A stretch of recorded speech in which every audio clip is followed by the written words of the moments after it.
Honorable members and the staff from the Portfolio Committee, the leadership of the Department of International Relations and Cooperation, I welcome you to this important meeting of looking at the first quarter of the financial year. We welcome you on this Wednesday. We hope that we will be able to deal with this matter expeditiously without cutting corners, but dealing with the essence of the report of the department. We are going to allow the department to do a presentation, after which we will then interrogate through questions or inputs the report that would have been presented. Luvavalo, can you give us Recording apologies? in progress. Good morning, Chair and honorable members. Chair, we have two apologies, Chair. One from Deputy Minister Potters. He's attending cabinet committee meetings, and then we have the second one from Honorable Mishwe. He's attending another meeting. Thank you, Chair. Thank you very much. Earlier on, I spoke to Deputy Minister Thandi Moraka. Is it my assumption, therefore, Deputy Minister, that the Minister will not be part of the meeting? You will be representing the department? Morning, Chair and members. Yes, I'm being delegated to represent the team from DERCO. Okay, thank you very much for that clarity, Deputy Minister. Without wasting time, then I hand over to you. The Deputy Minister, honorable members, did indicate she's in some rural areas where the connectivity is not at its best. So in case she encounters problems, we should be having that understanding. Unfortunately, infrastructure, ICT-wise, in South Africa, is so uneven.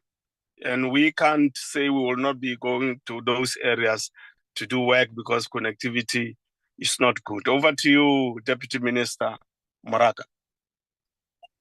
Thanks very much, Honorable Chair, and good morning to your good self. Morning to the honorable members of the Portfolio Committee. And my warmest greetings are also extended to the departmental officials who are accompanying me, and also the team that is supporting the work of this Portfolio Committee from Parliament. Honorable Chairperson, it is really my pleasure to introduce the Department of International Relations and Cooperation's first quarter report, which covers the period from the 1st of April to the 30th of June 2024. Honorable Chair and members, the report will also cover key issues and achievements, including the implementation of South Africa's foreign policy as contained in the performance information reflected in terms of Program 1 up to Program 5 within the department. Honorable Chairperson and members, I'm pleased to inform the Portfolio Committee that the department has achieved 100% on its planned targets in this quarter that is under review, which we have set for ourselves. This Department of International Relations and Cooperation has got bilateral international work that is continuing as the country has transitioned from the 6th administration to the 7th administration, because all of you know that we are fresh from elections. Most notably, Chairperson, the political transition to this 7th administration did not lead to any change whatsoever in our country's foreign policy direction. As a result,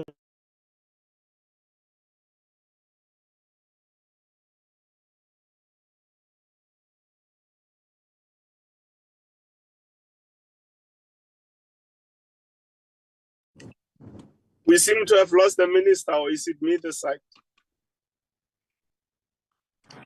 We have lost her. Okay. The deputy Request minister someone. did indicate that there's a network problem. So I think she was almost at the end of the opening remarks. DG? Good morning, Honorable Chairperson. Or is it Bengu? No, it's Tlengiwe Bengu, who is currently acting as a DG. DG is currently... Yes, that's what I'm saying. Or is it Mrs. Bengu? Yes, Honorable Chair. I know your voice now.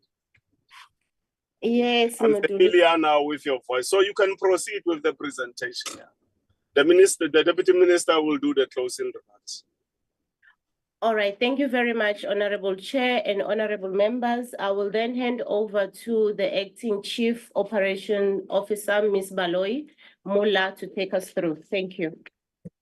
Thank you, DG. Good morning to the Honorable Chair and also honorable members.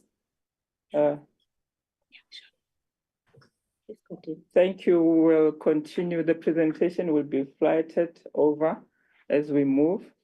The report today that we'll be giving for Q1 will be front-loaded with our core function under Program 2 to Program 4, which will obviously highlight the achievement in the implementation of our foreign policy.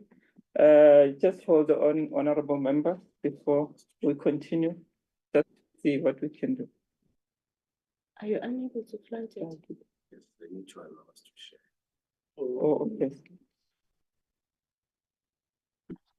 Honorable Chair, if you could please request the Secretariat to allow us to share our presentation, that will be much appreciated.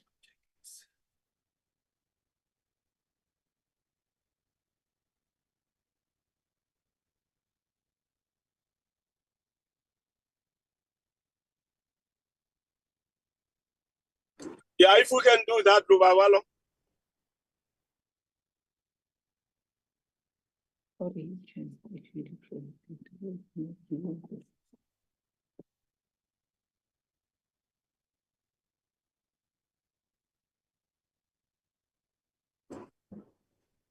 Lubabalo, are you on it?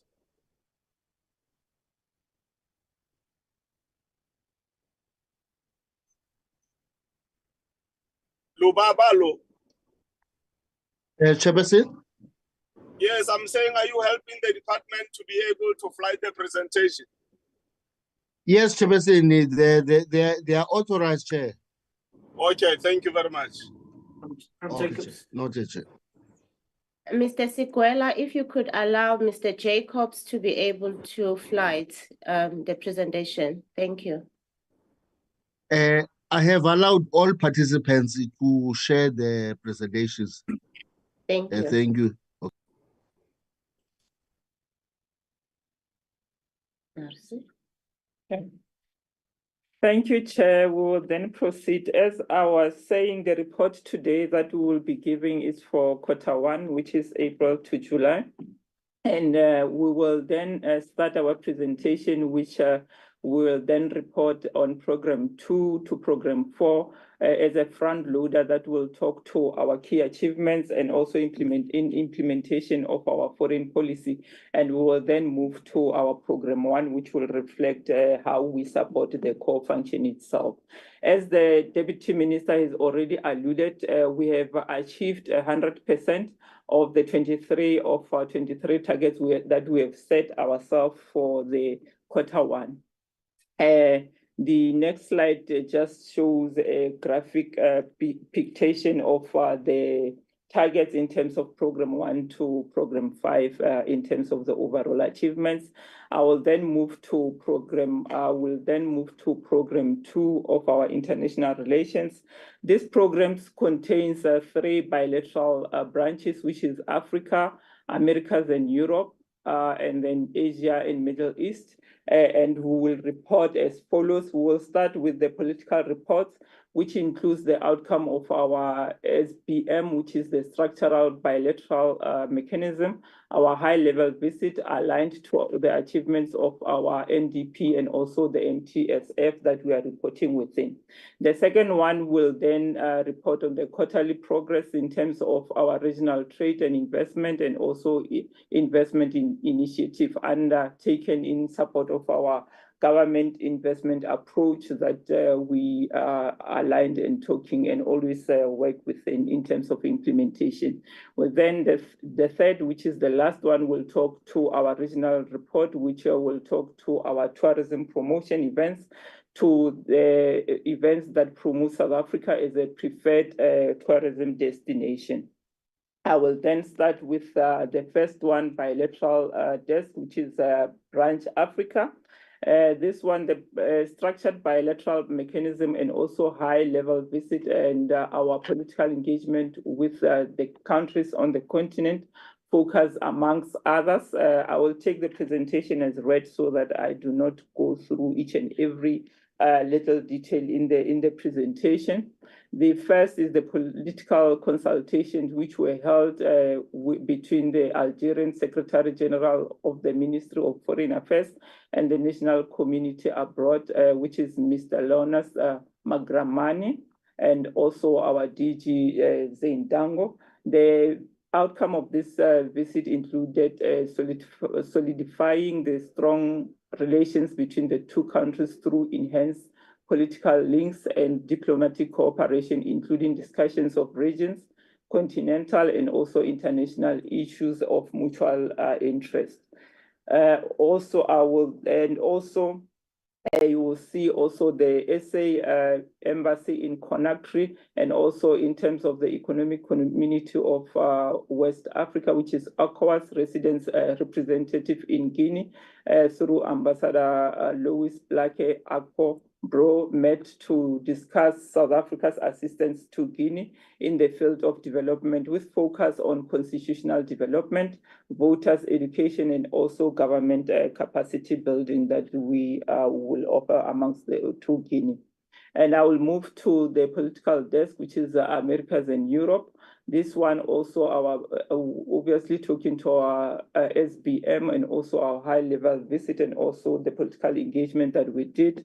The mission in Washington established relationships with Rep.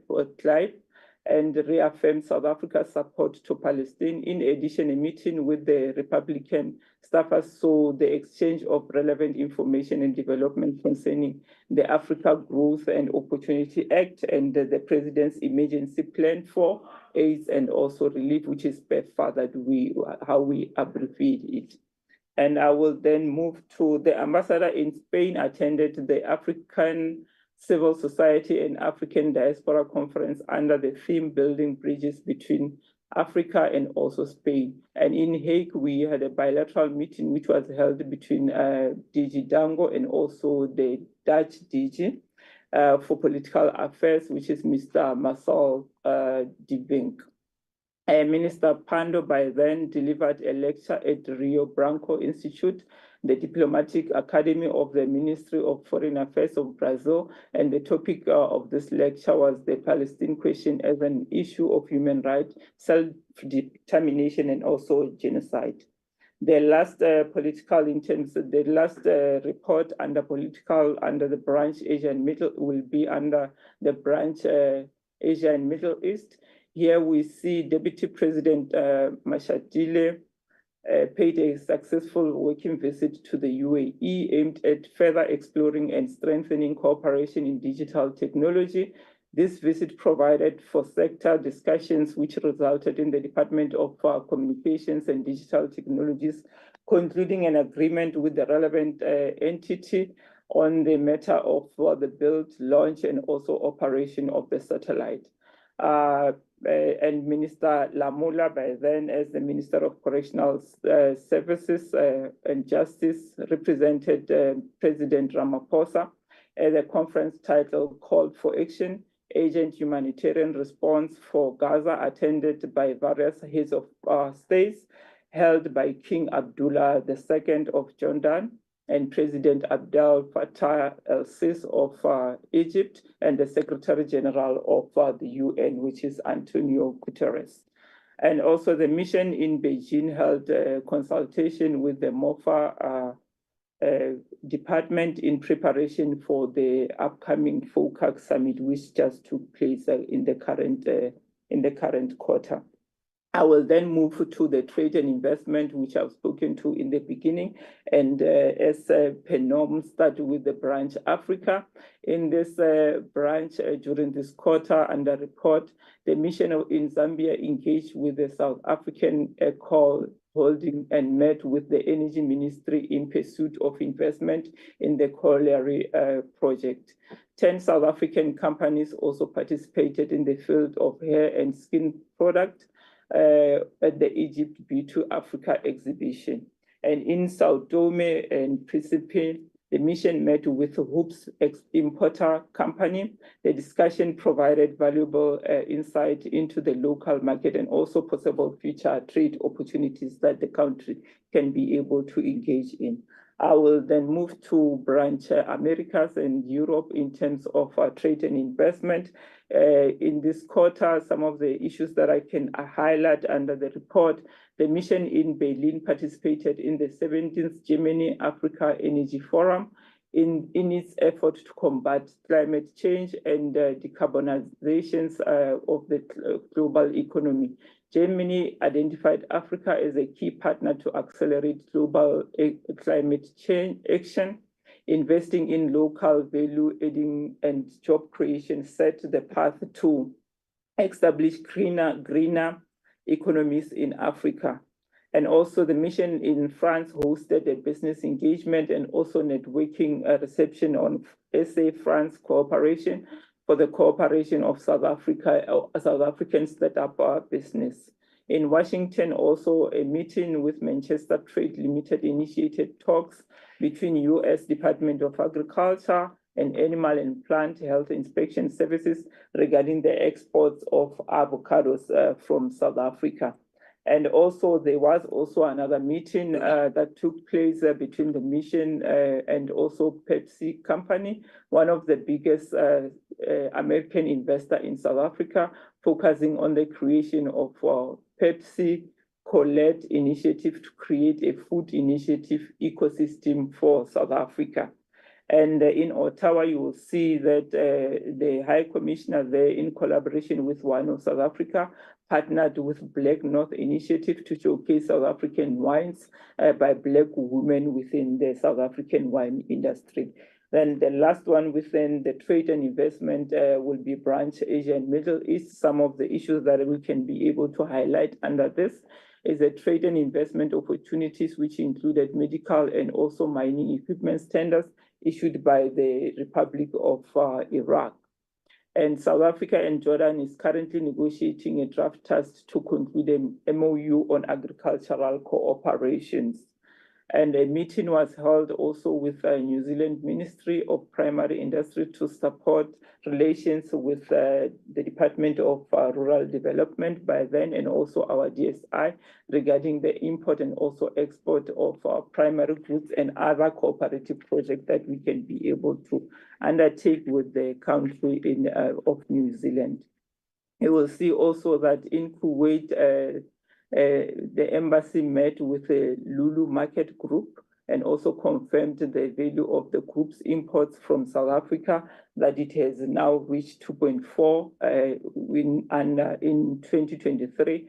And the company aims to increase its import from South Africa and also to reach at least 3 million in 2024. And this Lulu company and the mission co-hosted a SA food product promotion festival.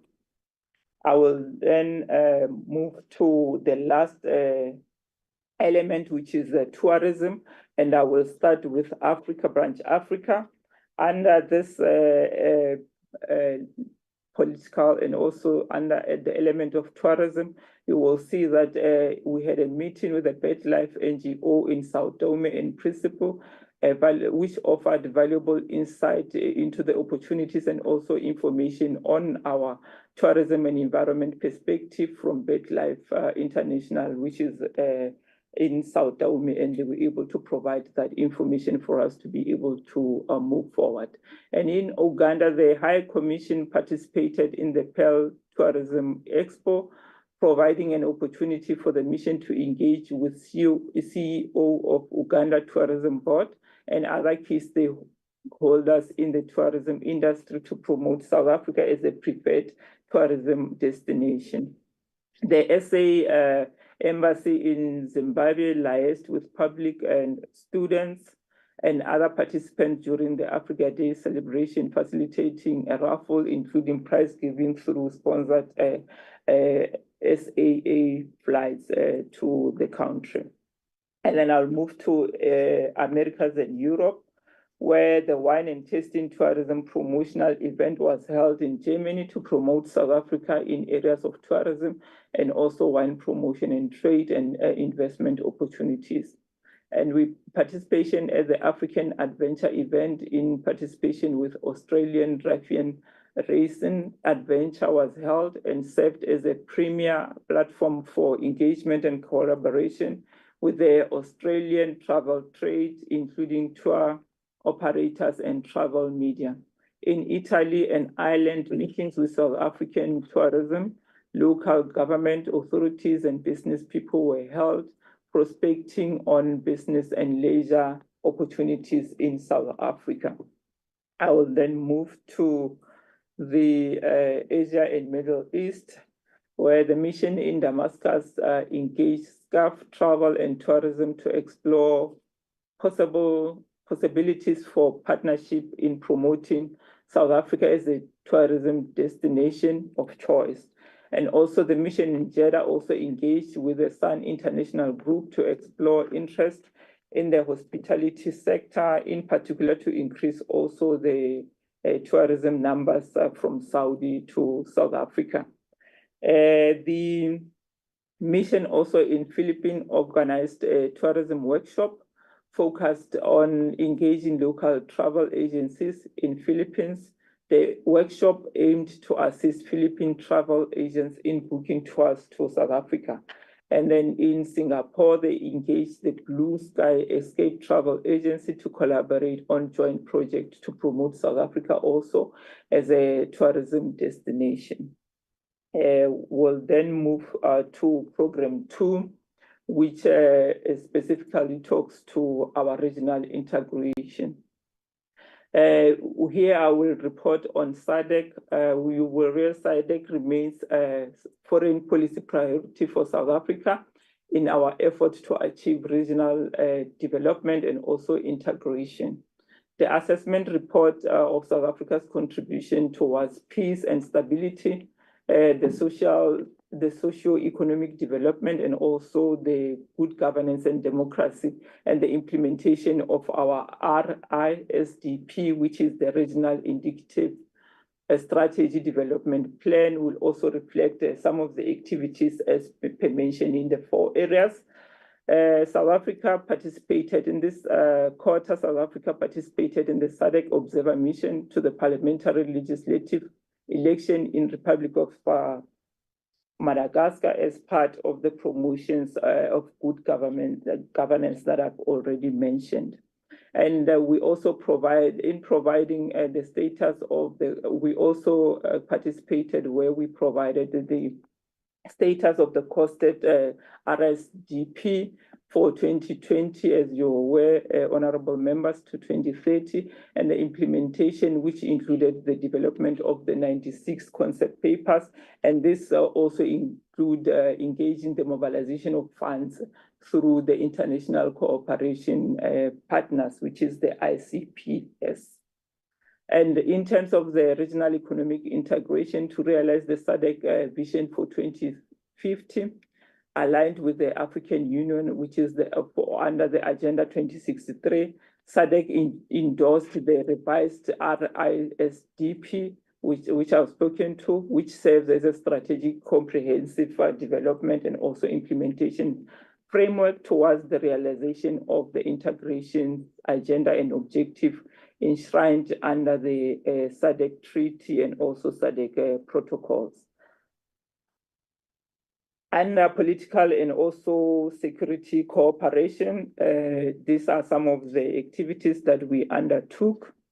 The facilitation process in the Kingdom of Lesotho, in which South Africa continues to support the SADC Oversight Committee, and also the SADC mission in Mozambique, which is the SAMIM. South Africa, through the Agricultural Research Council, leads the implementation of the agricultural development support for internally displaced persons in Cabo Delgado province for farmer support project that you are aware of. And also in terms of the Force Intervention Brigade in the DRC, South Africa continues to be a troop contributing country for the RFIB and also the United Nations Organization Stabilizing Mission in the DRC MONUSCO.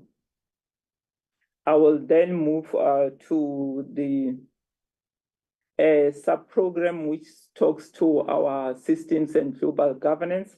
And here, 3 reports on the outcomes of multi-state and multilateral and also multi-state organizations will reflect South Africa's participation and interest, including that of the African agenda that we always post. I'll start with the report on peace and security. The report focuses on the following activities that took place under the reporting period. Some includes the participation in the 6th Conference of State Parties to the Pelindaba Treaty, African Commission on Nuclear Energy, and the participation in the 2nd resumed session of the UNGA 78 5th main committee on administration and also the budgetary matters. And also the attendance of the national security advisors of the Ukraine peace formula and also under the Commission on Crime Prevention and Criminal Justice. And under the report on human rights, these are some of the activities that we undertook as participating under the 33rd FAO Africa Regional Conference and also the 6th ICRC Commonwealth Conference on International Humanitarian Law of the 175th FAO Council and also the 56th regular sessions on the Human Rights Council, and the last one on the UN Committee on Food Security, on World Food Security, sorry.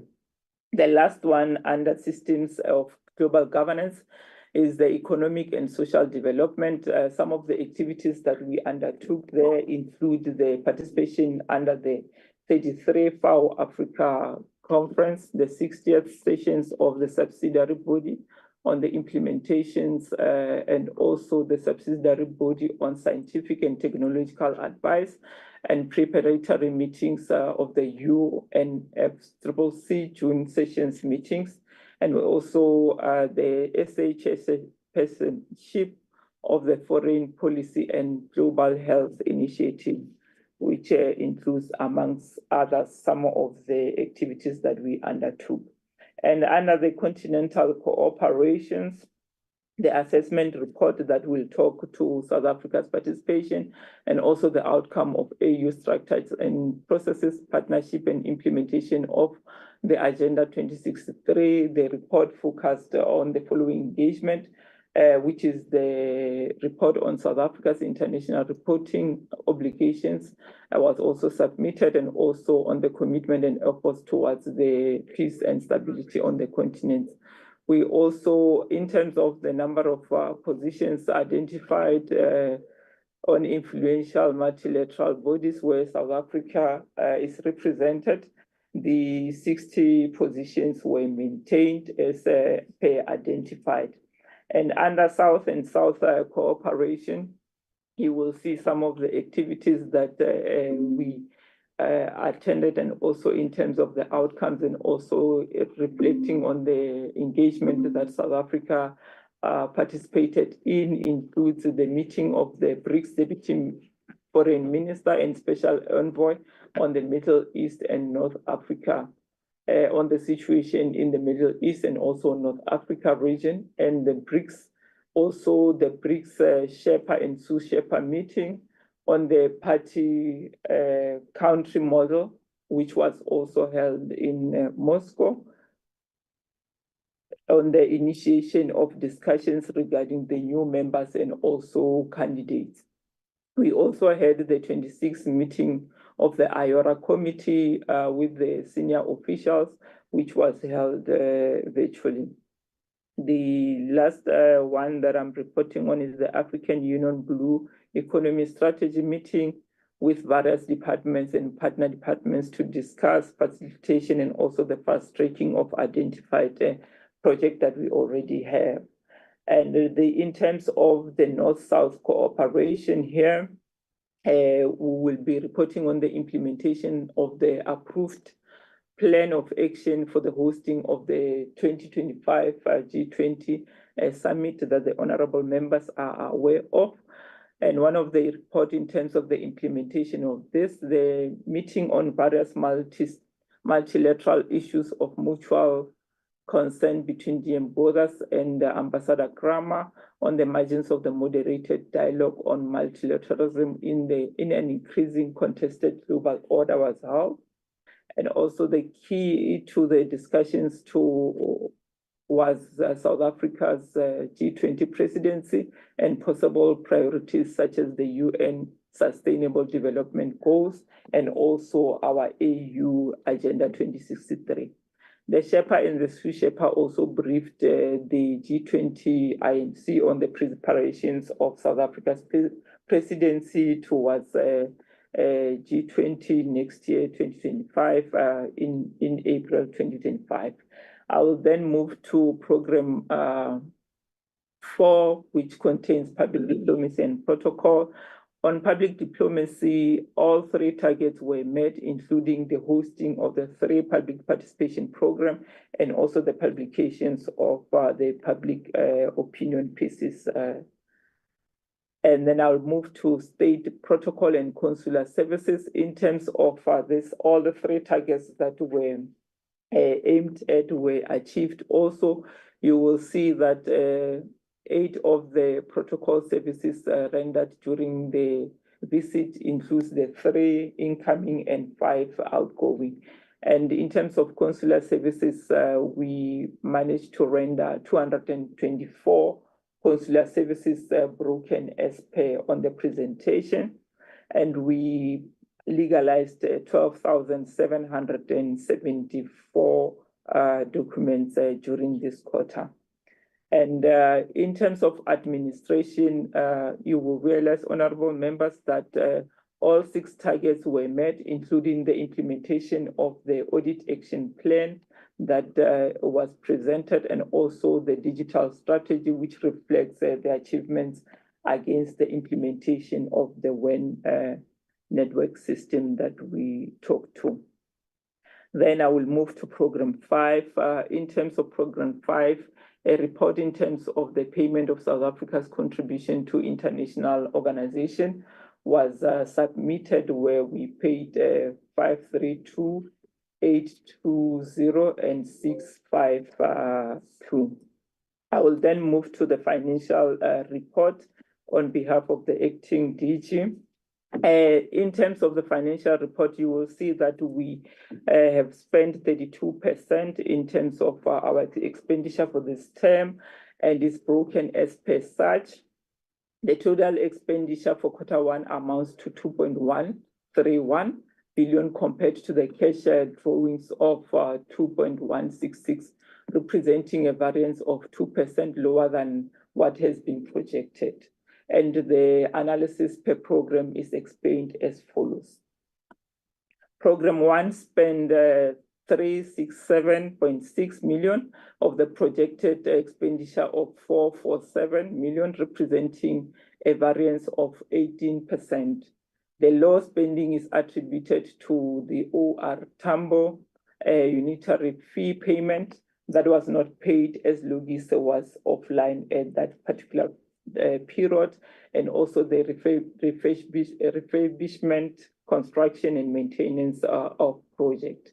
And the expenditure is expected in this quarter that we are currently in, which is the second one, is expected to increase as the feasibility study for New Delhi construction has been completed and the project is at its concept design stage. In terms of program 2, we have spent 1.013 billion of the projected expenditure of 924.7 million, representing a variance of 10%. The high expenditure is due to high exchange rate and also the cost of living adjustment that was implemented at this quarter that we are reporting on. But you will also realize that currently, due to this, currently the COE budget is actually not sufficient to be able to accommodate the adjustment that we have spoken to. In terms of program 3, the 149.9 million of the projected expenditure of 151.3 represent a 1% spending in line with the projected expenditure. And in terms of program 4, moving on to that one, the 66.4 was spent of the projected expenditure of 2.6, representing a variance of about 6%. The high expenditure also in this program is attributed to the cost of living adjustment that was implemented as per program 2. And as already mentioned, the COE is not sufficient to accommodate the adjustment that we have implemented. And with, in terms of program 5, we had anticipated to spend, we spend 532.8, while we had anticipated to spend 579.8, representing a variance of about 8%. And this low spending is attributed to the reduction on 2024 AU membership, as South Africa has paid its endowment towards the AU Peace Fund in full. And also environment from AU budget has been requested from National Treasury to cover the shortfall on 2024 for the SADC membership fees. Thank you, Honorable Member. I'll hand over to the acting DG and also the DM. This is the end of our presentation. Thank you. Thank you, Honorable Chair. We do have the ARF to present, but we stand to be guided by yourself. Back to you, Chair. Mrs. Bengo, thank you very much. Proceed with ARF so that we discuss them together. Thank you very much. The presentation will be by Mr. Basetiri, who is one of the officials within ARF. Maybe, Chair, you may switch off your video, yes, so that we save data. Over to you, Mr. Basetiri. Thank you, Acting DG. Thank you, member of the committee chairperson, Deputy Minister. I'll be taking you through the Q1 presentation for the ARF. Basically, this is the achievement of the ARF in Q1. The structure of the presentation is as follows. The very first item will be a mandate of the ARF and the objective, performance summary, performance per program, project under implementation, project recommended for closure, and lastly should be the financial reporting. Yeah, just zooming on to the mandate and objective. As we know, ARF The African Renaissance and International Cooperation Fund was established in terms of Section 2, subsection 1 of the ARF Act number 51 of 2000. It is under the direction of the minister, directed by the Director General of the department. We have 5, if not 6, 7 areas of operation in terms of the ARF objective. Number 1 is cooperation between the Republic and other countries, in particular African countries, promotion of democracy and good governance, prevention and resolution of conflict, socioeconomic development and integration. And under this, it's basically a project which are related to food, nutrition and security, as well as sustainable livelihood development and economic opportunities. The other strategic objective is humanitarian assistance, as well as human resource development. During quarter 1, ARF had a total of 7 areas of performance targeted for, and of these 7 areas of performance, 6 were achieved as planned, and that's gives us a total of 86% achievement. We only had 1 area which we couldn't achieve as planned. This was the area on the percentage of closed project with closeout report.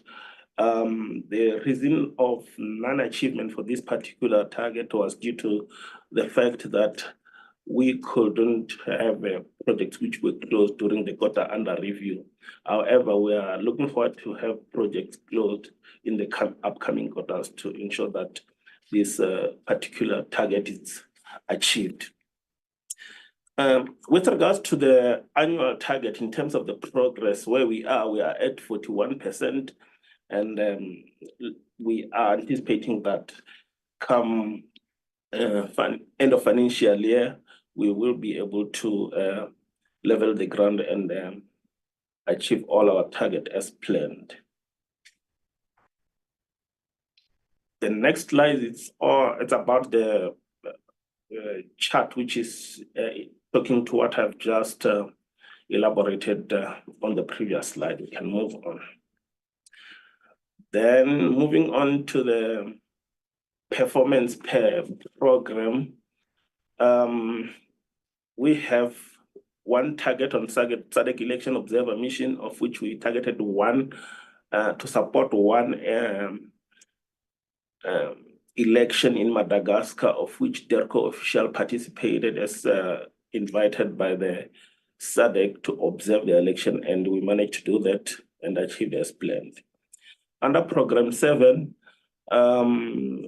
we had the following target, and 3 of 4 targets were achieved as planned, and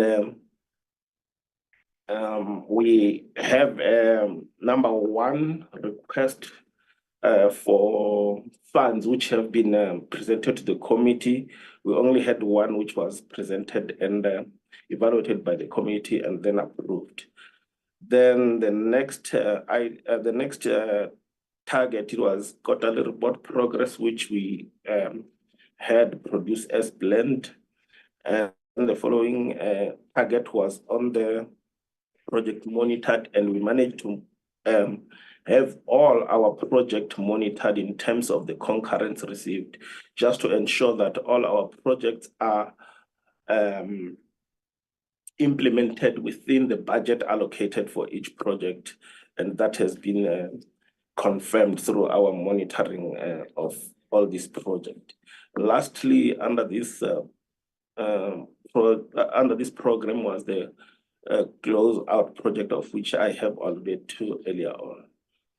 And then moving on again is the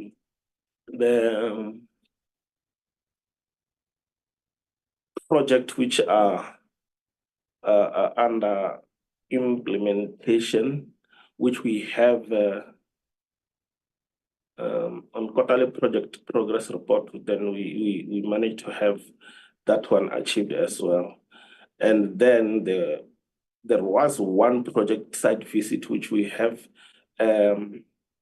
conducted, and this is the project which we have supported during COVID for the development of vaccines, and it is still under support for the development of vaccines in case any other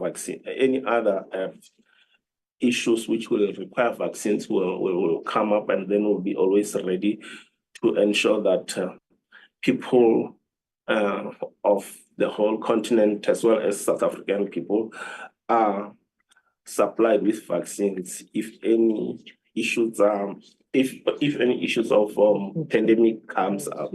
So the project it's well managed and is still within the budget as allocated, and it's in Cape Town, BioVac. That's a biopharmaceutical company based in Cape Town, which is responsible for the issues of vaccine productions. It is a joint venture between the Department of Science and Technology, and the ARF is supporting with the funds to ensure that the institution is well running and progressing. With regards to the issue of SADC reports, we managed to have a report on the election which was held in Madagascar. The report has been submitted to the minister, and we achieved that particular target as well.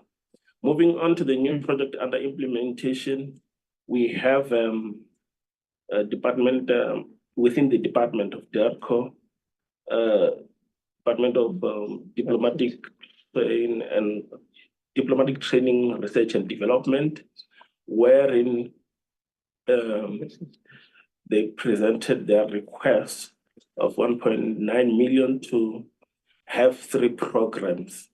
The first one is diplomatic training, and the second one is women capacity building and youth peace monitoring for a period of 2 years.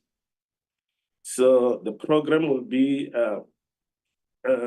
funded through pre-approved budget, which have been approved sometimes in line with the ARF objectives, and basically it will be providing human resource development, as well as cooperation between the Republic of South Africa and other countries, in particular African countries.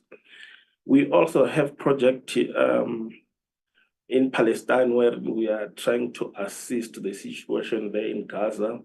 And we are going to do this through UNRWA to ensure that people there on the region have humanitarian assistance with regards to emergency or supply of emergency items which they will require. Then that will be done through UNRWA. Lastly, it will be an issue of ongoing on SADC election observer mission. DERCO will be supported in terms of observing the SADC election in the region to ensure that the democracy and governance is promoted within the region. And we still have other 4 elections to go, which will be supported. Moving on to the project which have been closed, and these projects were closed just before the end of the financial year, and the finalization of the project were done in Q1, and then we have to disclose in our annual report, and the amount thereof was 1 million, and we had 2 projects there which have been closed. The number one was Central African Republic, where we were training the VIP police for the Central African Republic. However, the project was stopped due to COVID, and the participant had to be transported back home, and we had balance in that particular project.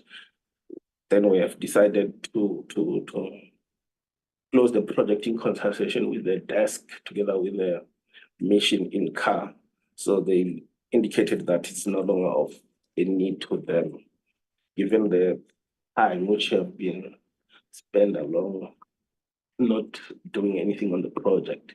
Lastly, is the Kingdom of Lesotho peace process, wherein the South African government has participated and supported peace process towards the election there in Lesotho, and then the whole project has been completed since we have this the democratic election in Lesotho, and we also had some little bit of budget which were left, and then all this budget is accumulated to 1 million, of which it will be redirected to the other new project which are still coming, and then we will have to use that particular budget for those new projects which are gonna have. Moving on to financial report, ARF has an appropriation fund of 52.1 million.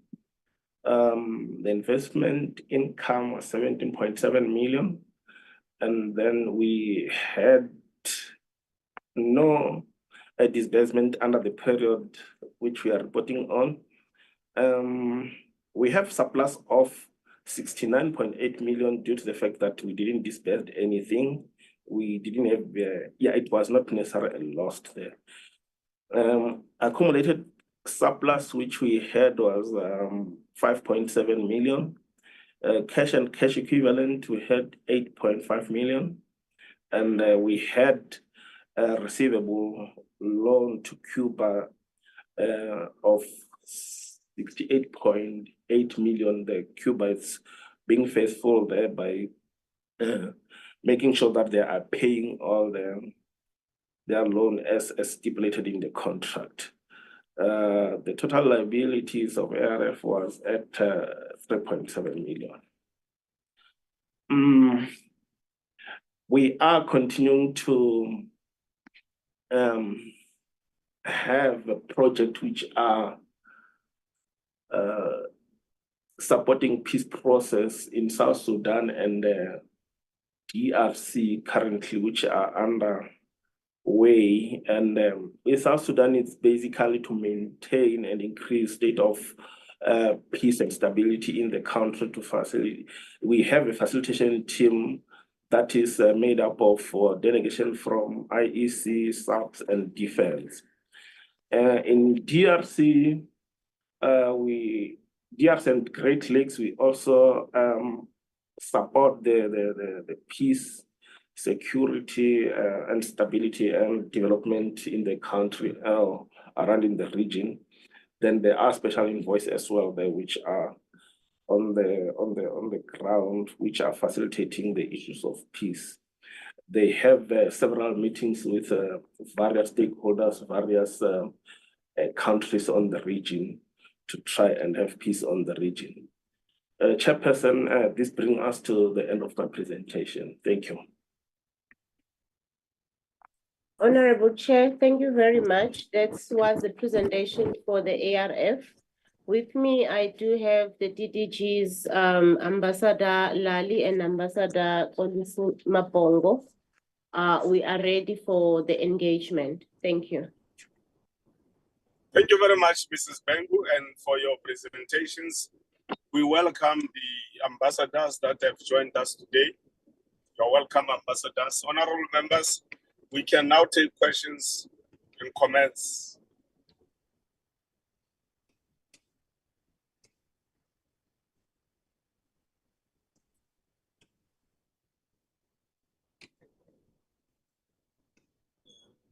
Let's see here. My hand is up. Yeah, I'm trying to press the icon where I can see whose hands are up. But you can proceed. It's Honorable Kumbaka.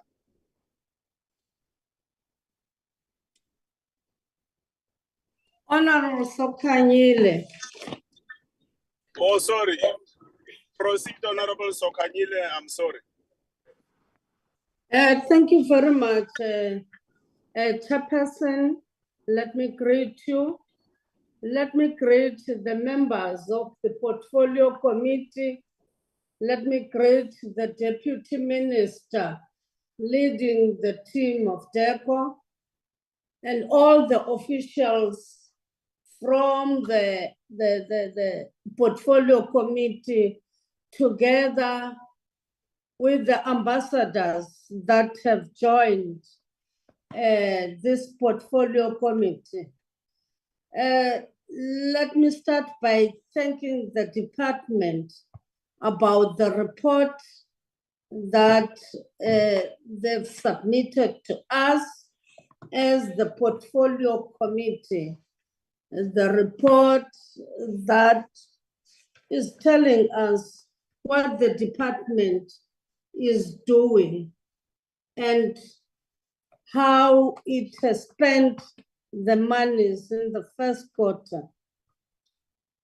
Maybe a person I won't talk to in the other programs that were highlighted by the Deputy Minister. Then my concern is only in the non-achievement and some of the planned programs that the department had, because it had an impact on the expenditure of the department. I know we're given a report by AG, a report at least that is very much positive. Then looking at the non-achievement and some of the reasons that are being given here. For instance, I'm worried about the information system that is always causes that there's non-expenditure in the department. Because to me, if they can see that it's a gap that causes the non-expenditure at some instance, we need to look at that, because we cannot have other missions not reporting about the expenditure. And then the non-expenditure on the services of school, also, it's a worry to me. Then the compensation, I don't know whether it's which program. It's on, I'm learning these things on international cooperation, where the spending on the compensation of employees also, it has not been done, and it has been there in years. For instance, if we can see that here in South Africa, the salaries of the workers are not the same as other salaries. I know, Ukuba, this is the department that is all around the world. But we need, if there were adjustments that must be made, we need to look at that. If adjustment on the employees, of course, then that's my worry. Because in finances, I don't talk about these issues of going there, but I know going to those areas has a financial implication. Then how much have we budgeted for? If we've made a budget and put it, and we have projected that by this quarter, we'll spend that, and then we spend lower, it means that we must cut the budget. And yet we're saying that the department we've funded it not according to what it must get.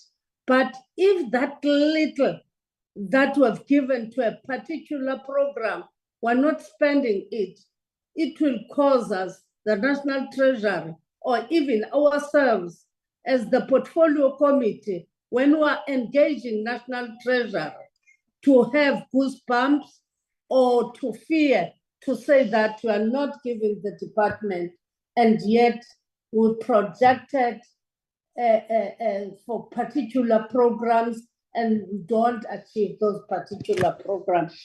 That's a stern warning that we must look at that as the department to say we've projected it, we spend. If it's less, it must be less by rands, not by millions, because this department have a lot of expenditure it must do.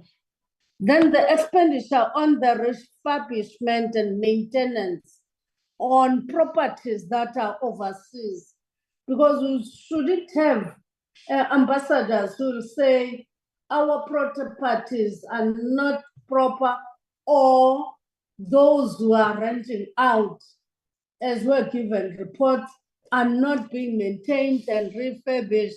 We're not going to get those monies as the department. So it was my input, Chairperson. Thank you very much. Thank you, Honorable Sokanyile. Honorable Muntwedi. Modulastilo e re ke go dumedise le botlhe ba ba leng mo kopanong. Chair, not much to say, but I think it's important that as a committee we need to really commend and this intervention that they normally refer to as soft power that is being used by the department through the ARF. And maybe if the department could just indicate do you really see serious impact on the ground, not only in the form of you being able to spend money in some of these missions where you'll be going to, especially with regards to the conflict in the South Sudan, DRC. Do you really see this being a serious, this soft power bringing much needed impact on the ground? And we need to commend your intervention as a department, because we need peace and stability in Africa, because with peace and stability in Africa, we are definitely going to be able to explore the possibilities in Africa, because we can, as African countries, trade amongst ourselves. So there's the free trade Africa that we would be able to get as a result of this. So we need to really commend the role that we are playing as a department. Now, in the South Sudan, because you mentioned it in the DRC, do you think we have done enough in discharging that responsibility, or do you think there's something that we as a committee can do in order to assist you to achieve more in terms of the role that the ARF is actually doing with regards to that work at that part of Africa, South Sudan, and DRC? Now, lastly, the presenter did mention the role that they're playing with regards to the conflict currently in Palestine. Now, is some of the money that you could have maybe appropriated to other parts of the country, either in Africa, if you are unable to, like, for instance, you mentioned that you closed off one of your projects in Lesotho, and there's a surplus that I think you spoke of there.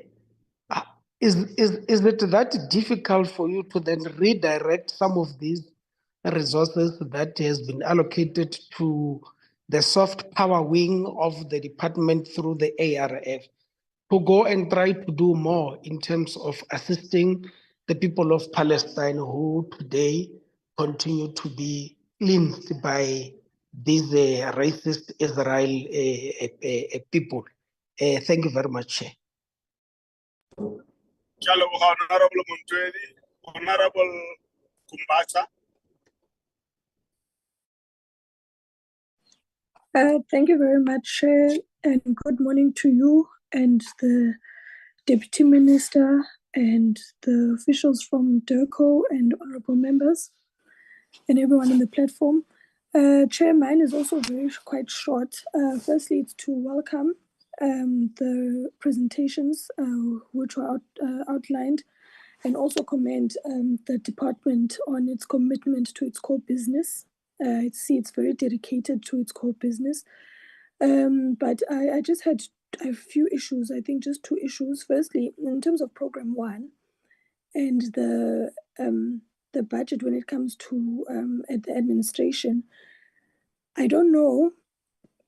In the last I think we did have a session when it was said that the vacancy rate is high at the department, which is sitting at 18.7% from 16%. So I didn't see anything being outlined on the efforts being taken for that, and also the perspective when it comes to the employment, because they did mention pursuing internship programs too, but I didn't see anything being outlined on that in the administration part.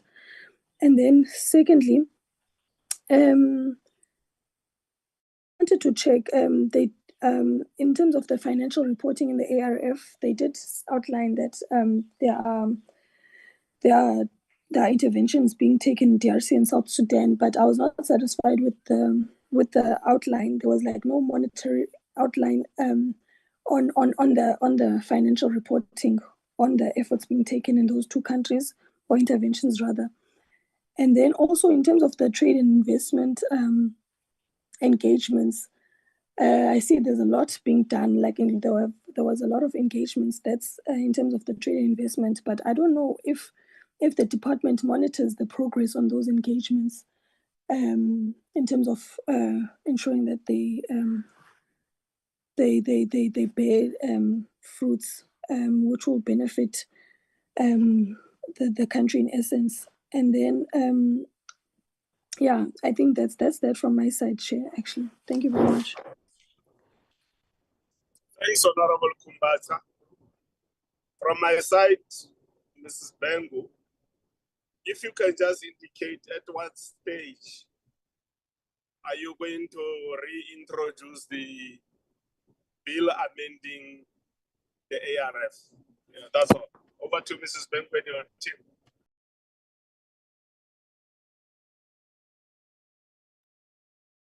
Thank you, Honorable Chair. We'll start with the questions on the ARF.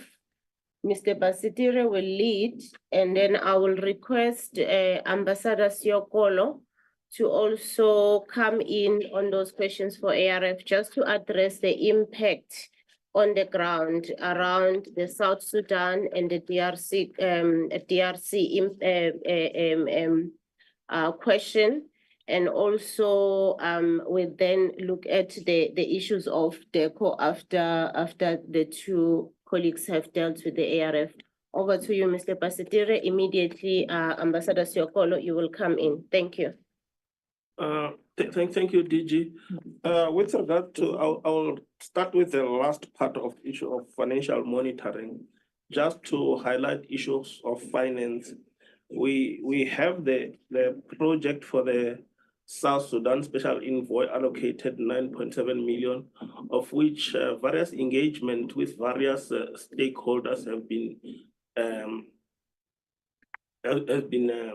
done so far, and we have several reports with regards to that, which indicating some progress, and a lot has been done in terms of facilitating peace and to ensure that at the end of the day, there will be some agreement to be reached, and towards the end there will be general elections. And I think Ambassador Siokolo will add on this.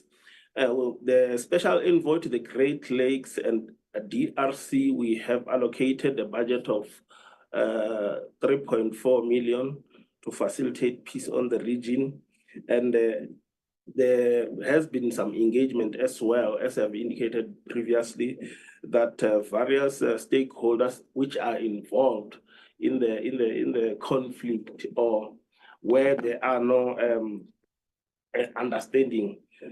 There have been various engagement with the branch Africa and all the other stakeholders in the area. And in this regard as well, I hope Ambassador Sioko will add on this.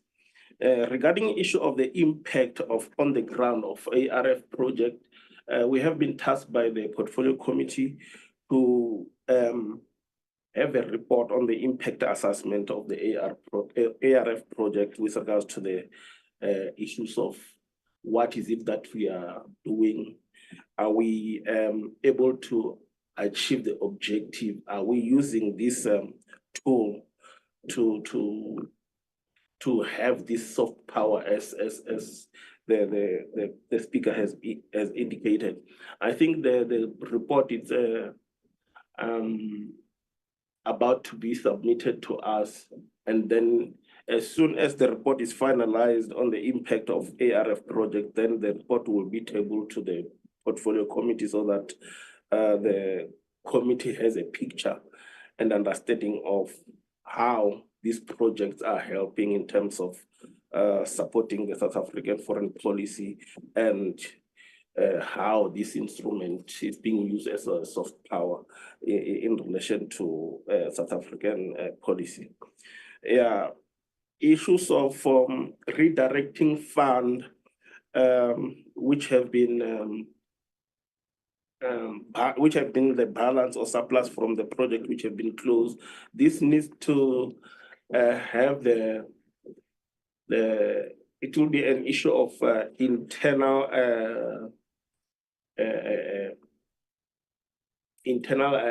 department to sit down together with the desk so that they have presentation and identify stakeholders which can be used or partnering in terms of providing humanitarian support on the region or in the area in Palestine to ensure that we are seen as providing assistance on the area in Gaza, and also supporting those people who are being affected by the conflict there.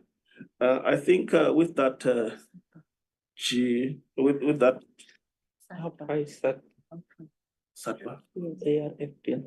or the bill currently, there's a cabinet committee today wherein we are presenting it to the portfolio, to the committee there in the parliament, and Mr. Brian Sibula is presenting it to the committee today, and I think we will have a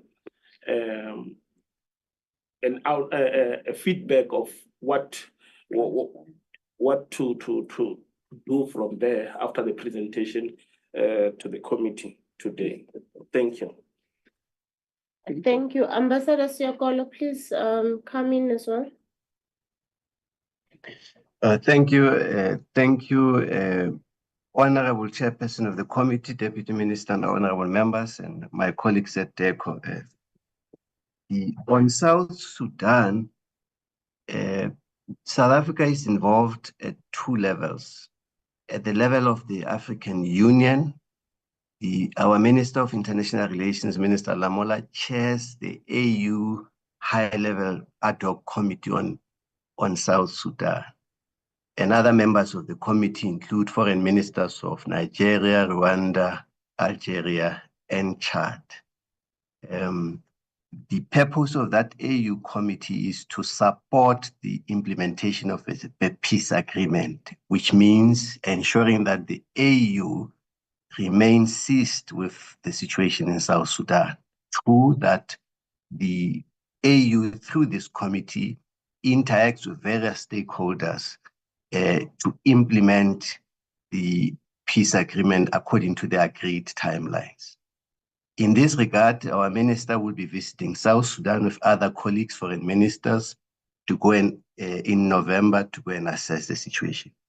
But South Africa is also involved bilaterally through the President's Special Envoy to South Sudan, who is Deputy President Paul Mashatile. And through that process, the President and the Deputy President have in the past 12 months visited South Sudan to meet with various stakeholders to urge them to implement the peace agreement. This peace agreement is crucial because it brought an end to a very debilitating conflict. But secondly, that it's also scheduled to expire in February the next year. The parties agreed to hold general elections in December, and there are discussions now as to whether all the necessary preconditions for the holding of credible, fair, and free elections have been met. Indeed, the assessment is that some of them have not been met, and there's a question as to whether these elections will be held. And this question is very crucial because all the parties to the agreement have to agree whether when they hold the elections, they've got to agree whether, despite the fact that they have not complied with all the conditions set, they will still hold the elections. That needs consensus amongst all parties. But even if they are to decide to postpone, they still need to agree. The president and the deputy president have engaged the parties around a need for them to forge the necessary consensus on the way forward. And this is what has happened, what has been happening now. So through this effort, there have been high-level engagements led by our political principals to keep this peace intact. And I must say that there have been relative stability in South Sudan, which is a milestone. And this is the impact of the engagement we have been, as South Africa, having, but also bilateral as well as through other means. We have received, as South Africa, a request from South Sudan for support to ensure that their electoral machinery is ready to conduct the elections. That request is now being processed, and it is a very crucial phase. South Sudan has reached a crucial phase in its history because this agreement has managed, as I said, to ensure that there is relative stability, and decisions they may have a bearing on the stability that exists now. There are many elements to this agreement, peace agreement with South Sudan, but there are three which are very important. An agreement, one, to hold fair and free and credible elections. Secondly, is an agreement to have a final constitution on the basis of which elections are to be held. And thirdly, the security establishment. Without a unified security services across, both from the army, armed forces, police, intelligence, the South Sudan will not be able to protect itself before the elections, during, and after. In fact, what has complicated the situation further in South Sudan is the outbreak of war in Sudan and the impact it is having on the oil. The major revenue of South Sudan is the oil, and the pipeline goes through Sudan. They have been unable to repair that oil as a result of the war in Sudan. So there have been impact, honorable member, and as I said, the process is reaching a very critical phase, and our principals are heightening their engagement to nudge all the parties towards completing this transitional phase. With regards to the Democratic Republic of the Congo, as the honorable members are aware, SADC deployed forces in the eastern part of the DRC as an intervention, but there are other diplomatic initiatives that are taking place. So South Africa is contributing through its soldiers through the SADC mission. But secondly, also South Africa is party to different diplomatic initiatives. International Great Lakes Conference, South Africa is a member of it. And there's also what we have referred to as the Luanda process, a process led by the president of Angola to engage President Tshisekedi and President Kagame around the need to de-escalate tension in the Eastern DRC. Just last month, there was an announcement by Angola that the two countries have agreed on a ceasefire. President has recently visited President of Angola to also exchange views on how to give further impetus to this diplomatic process. We remain seized with that, and as we informed the honorable committee the other time when we were doing a presentation on the Eastern DRC, the president has appointed a special envoy who continues to engage individually with all the parties to the conflict and other countries in the region around the need to resolve that conflict in the DRC in a durable manner. That's our response in this regard, honorable members.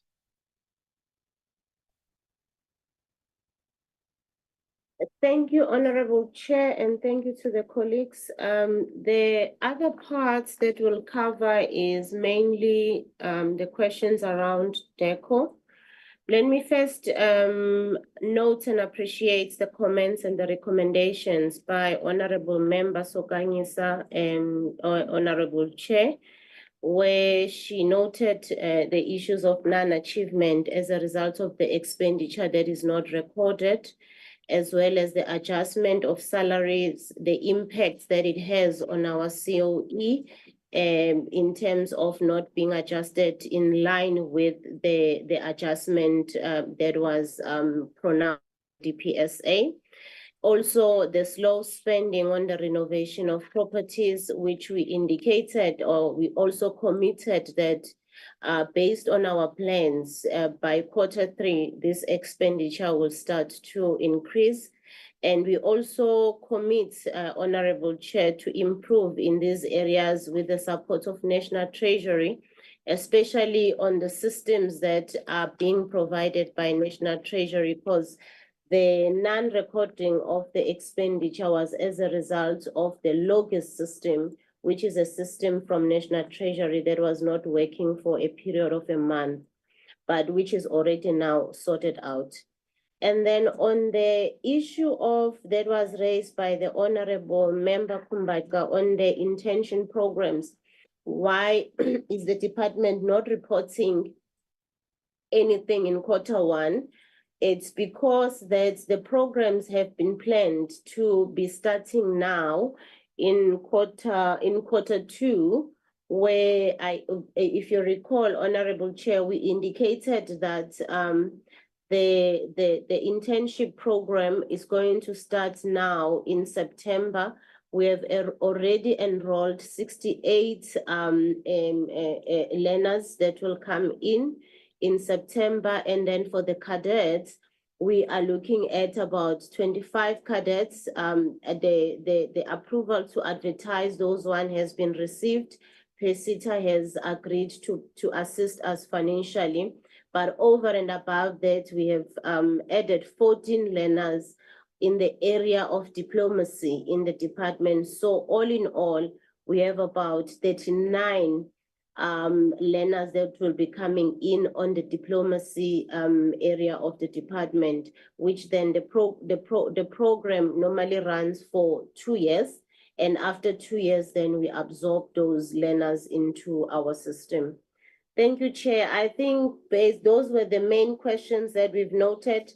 However, I need to raise or indicate that the department and the ARF is committing to continue to appraise the Honorable Committee on the progress of SADBA bill, as well as on the report on the impact assessment as it was required or as it was requested by the Honorable Committee. Chair, that is where we are as a department and the ARF. Thank you. Thank you very much, Mrs. Bengu. We want to thank everybody who participated in the discussion of this first quarter report today. Deputy Minister, are you there to do your closing remarks? Thank you, Honorable Chairperson, and greetings once more to yourself and the honorable members of this portfolio committee. I think, Chair, as I've indicated earlier, that my connectivity is not in a good state. Earlier on, I was interrupted because of those issues, and I've managed to come in and rejoin again, and I then followed up on all the deliberations that were made from the members of the portfolio committee. And I think, Chair, from the side of the department is to just assure members of the portfolio committee that in terms of issues that were raised and responded to, will also try our level best to monitor them, because you had the responses from the officials where the honorable members were raising issues of asset management, in particular as it pertains to issues of maintenance of properties. And I think the response there is suffice enough to assure members that the matter will improve as we go on to the next quarters of this financial year, which that then means that as the political leadership of this department will have to work closely with our technocrats to make it a point that all these issues are being given the necessary attention they deserve. With regard to the issue of ARF, I think it's an issue that we need to appreciate, all of us, that the African Renaissance Fund is being established to deal with issues that affects our our region in terms of where there are issues of instability, where there are issues of floods, or where you experience famine in the region, or in areas where you have post-conflict reconstruction mechanisms. That's where we utilize this African Renaissance Fund so that we can try to assist all those countries that are really affected by those issues. And all these efforts are done under the auspices of trying to persuade or drive our African agenda as a country, because all of you, Chair and members, you'll appreciate that the thrust of our foreign policy is centered mainly around the continent of Africa, and this African Renaissance Fund really comes in as a strategic tool that we use as a department to really mitigate against those issues where we are needed the most in the region as a country. And I think going forward, we'll have to come in and present in detail how we intend to intensify this program, so that we move at the same pace with honorable members as and when we intervene in a humanitarian way in those areas that I've alluded to. And I think, Chairperson, as we beg for your indulgence in that regard, we'll then keep members of this portfolio committee updated with regard to the activities that we do through this African Renaissance Fund, because really it is a program that all of us, we need to champion if indeed we are serious about our African agenda and where we need to restore peace and security. We'll have to work together in that particular regard. But Chair, I'm really pleased with the responses from the technical team, as led by Ms. Bengu, who's the acting DG, together with the rest of her team. And I think, Chairperson, from my side, I just want to assure members that the minister and all of us as Deputy Minister will look into all these issues and make sure that in the next quarter, we update members with regard to the progress that we would have made with regard to all the issues that are coming clearly from the honorable members, like the issue of the bill that seeks to amend the African Renaissance Fund. As the response came from the officials, we'll make sure that that process is fast-tracked, and we can then come to Parliament and start processing the bill, working together with the portfolio committee. So having said that, Chairperson, I want to thank you for the opportunity that you have given to us as a department to appear before you.